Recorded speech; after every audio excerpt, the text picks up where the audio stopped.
Cricket सिर्फ एक खेल नहीं, हमारे देश में ये जुनून है। हर गली में बच्चे बल्ला घुमाते हुए अपने सपनों का पीछा करते दिख जाते हैं।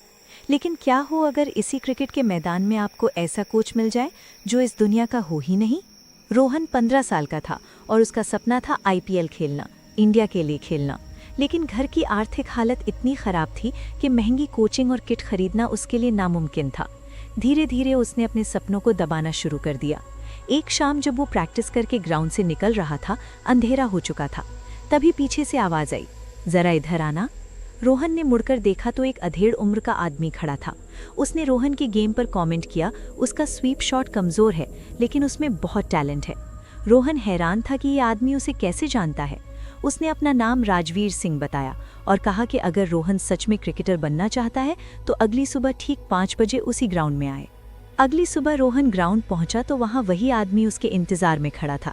उसके हाथ में महंगी क्रिकेट किट थी। उसने एक शर्त रखी, वो जो भी सिखाएगा उसके बारे में रोहन किसी को कुछ नहीं बताएगा। रोहन ने तुरंत हाँ कर दी। इसके बाद हर रोज सुबह 5 बजे 2 घंटे की ट्रेनिंग शुरू हो गई। वो आदमी बहुत सख्त था, कम बोलता था, लेकिन उसकी ट्रेनिंग से रोहन का खेल तेजी से निखरने लगा। ये सिलसिला पूरे 9 महीने तक चला। इन 9 महीनों में रोहन की जिंदगी पूरी तरह बदल गई। उसकी फिटनेस, फुटवर्क, टाइमिंग सब कुछ अलग लेवल पर पहुंच गया था। राजवीर कभी हंसते नहीं थे, कभी अपने बारे में कुछ नहीं बताते थे। कई बार रोहन ने पूछा कि वो रहते कहाँ हैं, पहले किसे कोच कर चुके हैं, लेकिन हर बार जवाब मिलता, खेल पर ध्यान दो। रोहन को अब लगने लगा था कि शायद भगवान ने उसकी मदद के लिए ही उन्हें भेजा है। एक दिन प्रैक्टिस के दौरान रोहन ने जोर से शॉट मारा और बॉल सीधी कोच की तरफ गई। लेकिन जो हुआ उसने रोहन के होश उड़ा दिए। बॉल कोच के चेहरे से आर पार निकल गई। कोच की आंखें लाल हो गईं, चेहरा डरावना हो गया और वो गुस्से में चिल्लाने लगे। रोहन डर के मारे वहां से भाग गया। उसे लगा शायद उसकी आंखों का धोखा है। अगले दिन वो फिर 5 बजे ग्राउंड गया, लेकिन कोच वहां नहीं थे। कई दिनों तक इंतजार करने के बाद भी वो दोबारा कभी नहीं दिखे। समय बीता, रोहन ने मेहनत जारी रखी। अब वो अकेले ही वही ड्रिल्स करता जो राजवीर उसे सिखाया करते थे। कुछ महीनों बाद ट्रायल हुए और रोहन स्टेट टीम में सिलेक्ट हो गया। उसकी परफॉर्मेंस देखकर सभी हैरान थे कि बिना किसी प्रोफेशनल कोचिंग के वो इतना बेहतर कैसे खेल रहा है। एक दिन ड्रेसिंग रूम में बातचीत के दौरान रोहन ने अपने साथ हुई ये पूरी घटना साथियों को बता दी। ये सुनते ही सबके चेहरे उतर गए। उन्होंने बताया कि राजवीर सिंह इसी स्टेट के मशहूर कोच हुआ करते थे, जिन्होंने कई खिलाड़ियों को नेशनल टीम तक पहुंचाया था। लेकिन करीब 10 साल पहले प्रैक्टिस के दौरान एक बच्चे के जोरदार शॉट से बॉल उनके सिर पर लगी और उनकी वहीं मौत हो गई थी। रोहन के पैरों तले जमीन खिसक गई। उसे अब समझ आया कि वो 9 महीने तक किसके साथ प्रैक्टिस करता रहा। उस रात रोहन को नींद नहीं आई। उसे बार बार वही लाल आंखें याद आ रही थीं। अगले दिन वो हिम्मत करके फिर उसी पुराने ग्राउंड पर गया। सूरज निकल चुका था, लेकिन वहां अजीब सी खामोशी थी। वो पिच के पास जाकर खड़ा हुआ और धीरे से बोला, सर, अगर आप सच में थे तो आज एक बार दिख जाइए। कुछ देर तक कुछ नहीं हुआ। फिर अचानक हवा तेज चलने लगी और पिच पर रखी सूखी मिट्टी गोल गोल घूमने लगी।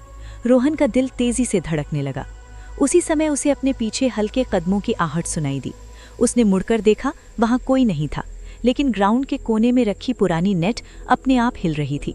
रोहन डर और भावनाओं के बीच खड़ा था। उसकी आंखों में आंसू आ गए। उसने वहीं खड़े होकर कहा, थैंक यू सर, आपने मेरा सपना जिंदा रखा। तभी उसके कानों में बहुत हल्की सी आवाज आई, प्रैक्टिस मत छोड़ना। रोहन सन्न रह गया। आवाज बहुत धीमी थी लेकिन साफ थी। उस दिन के बाद रोहन जब भी प्रैक्टिस करता, उसे महसूस होता जैसे कोई उसे देख रहा है। कई बार जब वो गलत शॉट खेलता तो उसे अपने आप वही सख्त आवाज याद आ जाती, फुटवर्क ठीक करो। वो तुरंत अपनी गलती सुधार लेता। अब उसे डर नहीं लगता था, बल्कि एक अजीब सा आत्मविश्वास महसूस होता था, जैसे कोई अदृश्य कोच अब भी उसके साथ है। कुछ सालों बाद रोहन का सिलेक्शन आईपीएल ट्रायल्स के लिए हुआ। ट्रायल वाले दिन जब वो पैड पहन रहा था, उसकी नज़र ड्रेसिंग रूम की दीवार पर लगी पुराने कोचों की तस्वीरों पर पड़ी। उनमें एक फोटो राजवीर सिंह की भी थी। रोहन के हाथ कांपने लगे। वही चेहरा, वही सख्त नजरें। उसने फोटो के सामने हाथ जोड़ दिए। उसी मैच में रोहन ने शानदार पारी खेली और उसका चयन हो गया। रात को होटल के कमरे में जब वो सो रहा था, उसे सपने में वही ग्राउंड दिखा। राजवीर सिंह पिच के पास खड़े थे। इस बार उनका चेहरा शांत था। उन्होंने बस इतना कहा, अब तुम्हें मेरी जरूरत नहीं है, और धीरे धीरे धुंध में गायब हो गए। रोहन नींद से उठा तो उसकी आंखें नम थीं, लेकिन दिल बिल्कुल शांत था। रोहन आज भी मानता है कि अगर उस रात उसे वो अजीब आवाज ना बुलाती तो शायद वो क्रिकेट छोड़ चुका होता। कभी कभी जिंदगी में मदद वहां से मिलती है जहां से हम सोच भी नहीं सकते। अगर आपके साथ ऐसा कुछ हो तो आप क्या करेंगे? कमेंट में जरूर बताइए। और ऐसी ही रहस्यमयी कहानियों के लिए हमारे YouTube चैनल को सब्सक्राइब करना मत भूलिए।